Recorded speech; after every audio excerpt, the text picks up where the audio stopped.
नमस्कार, आप सभी का बहुत बहुत स्वागत है। आज हम पढ़ने वाले हैं एमपीजीके के अंतर्गत मध्य प्रदेश में उद्योग, इंडस्ट्रीज इन एमपी। तो उसमें हम पढ़ने वाले हैं, इसका सेकंड वीडियो है। इसके पहले हम एक वीडियो बना चुके हैं कृषि आधारित उद्योग के ऊपर। आज हम पढ़ने वाले हैं खनिज यानी मिनरल्स आधारित उद्योग इन एमपी। ठीक, टॉपिक काफ़ी महत्वपूर्ण है। मैंने आपसे पहले भी कहा है कि एमपीपीएससी प्री में एमपीजीके से 40+ क्वेश्चन आते हैं, इसलिए आपको हर टॉपिक को ध्यान से पढ़ना चाहिए। और टॉपिक पढ़ते समय, एमपी पढ़ते समय आपको एमपी का मैप सामने रखना चाहिए, तभी आपको टॉपिक समझ में आएगा और याद करने में आपको आसानी होगी। चलिए, सबसे पहले बात करते हैं कि टेस्ट सीरीज बहुत आवश्यक है।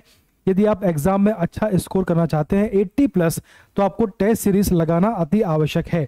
जो हमारे टेस्ट सीरीज है वो आपको मिलेगी आरंभ class.com पर। ये पूरा साथ में है, इस पर आप जाइए, आपको टेस्ट सीरीज मिल जाएगी। लिंक में हमारे डिस्क्रिप्शन में लिंक है, वहां से आपको टेस्ट सीरीज मिल जाएगी आसानी से। इसकी विशेषता क्या है? देखिए, इसमें 40 आपको मॉक टेस्ट मिलने वाले हैं, बहुत ज़्यादा है। प्रीवियस ईयर पेपर से काफ़ी क्वेश्चन आते हैं, उसको हमने कवर किया है। हिंदी और इंग्लिश दोनों में अवेलेबल है। एमपीजीके से लगभग 40+ क्वेश्चन आते हैं, तो इसके 600 क्वेश्चन हमने इसमें टेस्ट सीरीज में कवर किए हैं, जो आपके लिए बहुत ही बेनिफिशियल होने वाले हैं। और करंट अफेयर से भी 10 से 12 क्वेश्चन आते हैं, तो उसके भी हमने मंथ वाइज क्वेश्चन को इसमें कवर किया है। ये जो पूरा पैकेज है 399 में 3 मंथ के लिए है, और 799 में ये आपका 1 साल का इसमें सब्सक्रिप्शन आपको मिलेगा। ठीक, तो बिना टाइम बर्बाद किए आरंभ class.com पर जाइए, वहां से टेस्ट सीरीज परचेज करिए।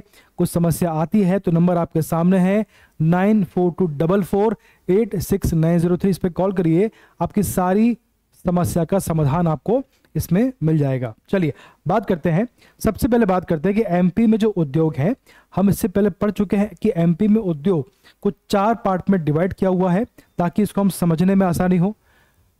हमारे जो मध्य प्रदेश में उद्योग है उसको 4 पार्ट में बांटा गया है ना। देखें जरा उसको,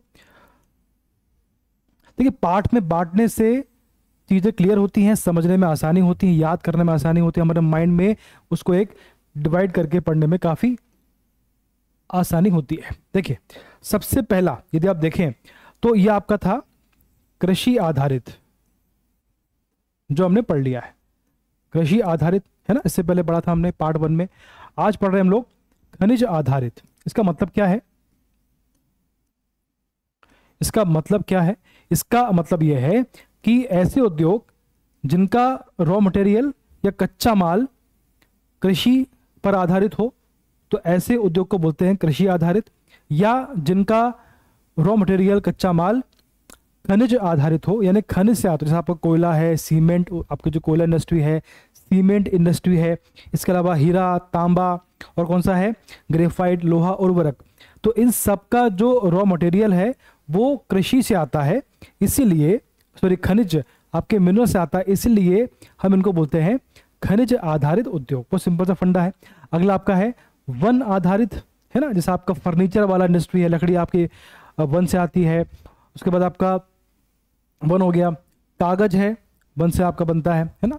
और देखें क्या इसमें, फिर आपका दिया है, अपने दिया सलाई है, लाख है, कत्था है, कागज है, बिड़ी है। तो इनका संबंध आपके वन से है, तो वन आधारित इन्हें कहा जाएगा। इसके अलावा जो अन्य है, अन्य उद्योग है ना, इसमें आपका बिस्कुट फैक्ट्री है, साइकिल फैक्ट्री है। इसके अलावा देखें क्या है, छाता उद्योग है, घड़ी उद्योग है, जो भी इसके अलावा बच गया है वो सब अन्य में आएगा। तो बेसिकली आज हम पढ़ने वाले हैं खनिज आधारित उद्योग। जिन उद्योगों में कच्चा माल खनिज यानी मिनरल से आता है, उन्हें बोलते हैं खनिज आधारित उद्योग। चलिए सबसे पहले बात करते हैं, एक हमारे पास रिपोर्ट है, डाटा है, उसकी यदि बात करें तो compared to its neighbours manufacturing growth in Madhya Pradesh is relatively लो।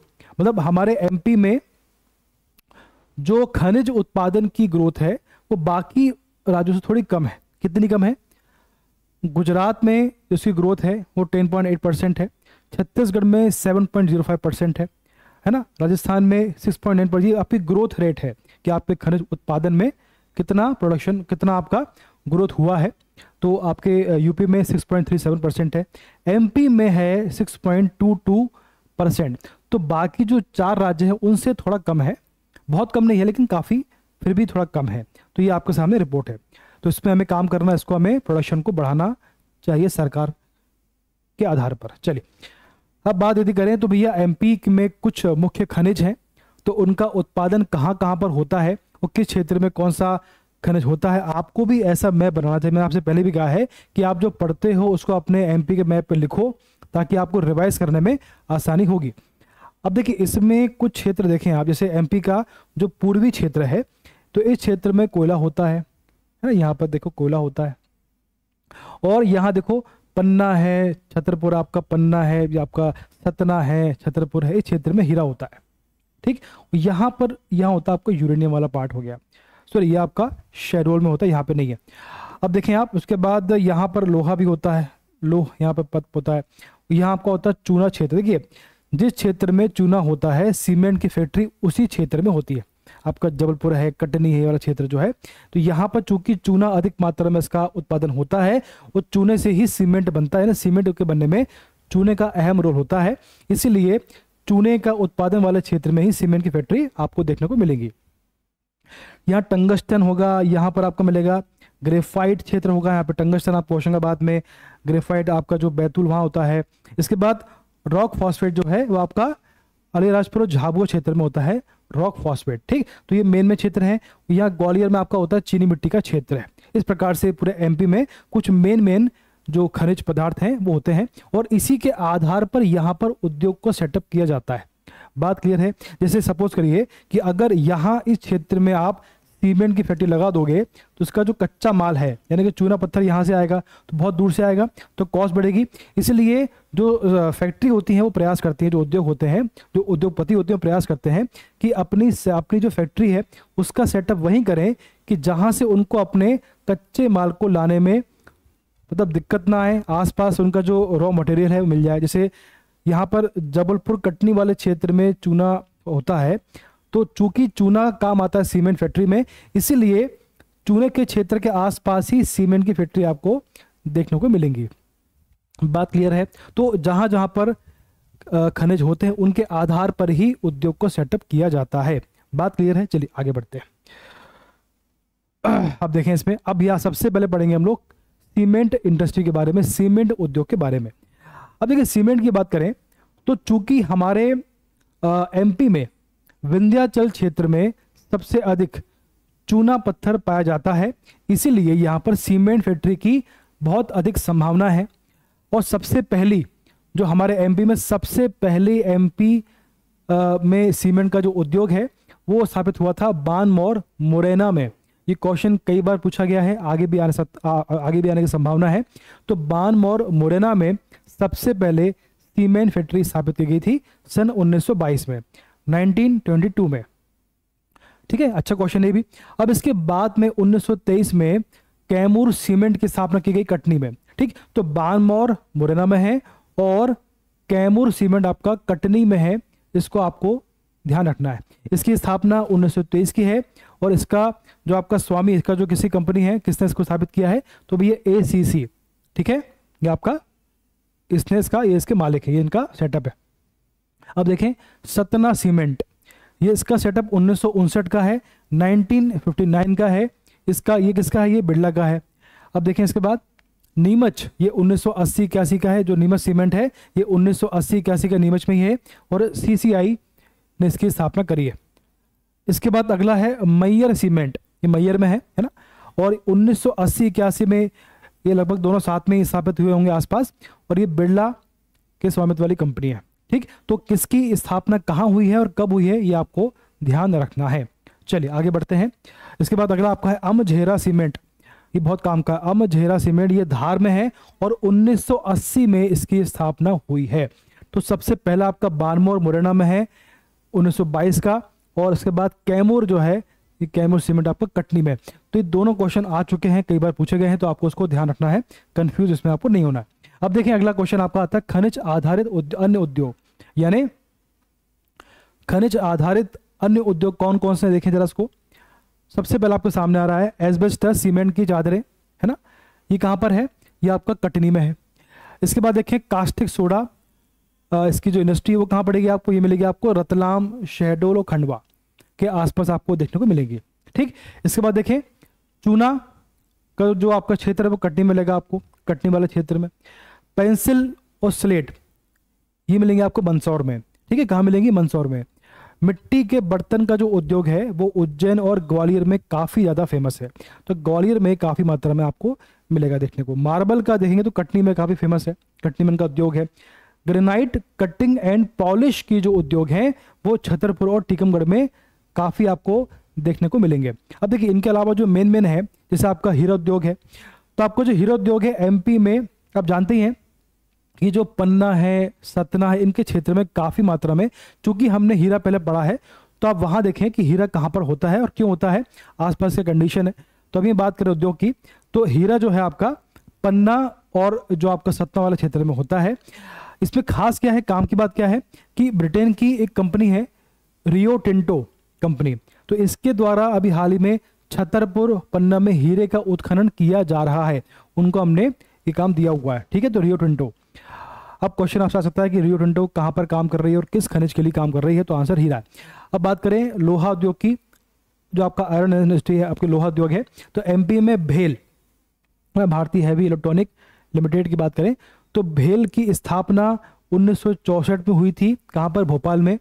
तो क्वेश्चन कभी आता है कि भेल की स्थापना किसके द्वारा हुई थी, तो ये ब्रिटेन की सहायता से भेल की स्थापना हुई है। ये आपको क्लियर है बात। चलिए इसके बाद देखें, यहाँ भारी हो गया ये, तो यहाँ भारी उपकरण जैसे आपका ट्रांसफार्मर है, विद्युत मशीन आपकी है, इस प्रकार से उनका सबका ट्रांसफार्मर है, विद्युत मोटर है पानी वाली, तो इस प्रकार से इनका वहाँ पर निर्माण होता है। जो बड़े बड़े आपके होते हैं भारी उपकरण होते हैं, उनकी स्थापना, उनके यहाँ पे निर्माण कार्य किया जाता है। जैसे आपका देखो ये आपका है ट्रांसफार्मर, बहुत हैवी होता है, क्रेन या बड़ी मशीन की सहायता से उसको लेकर आते हैं, तो इसका सेटअप होता है।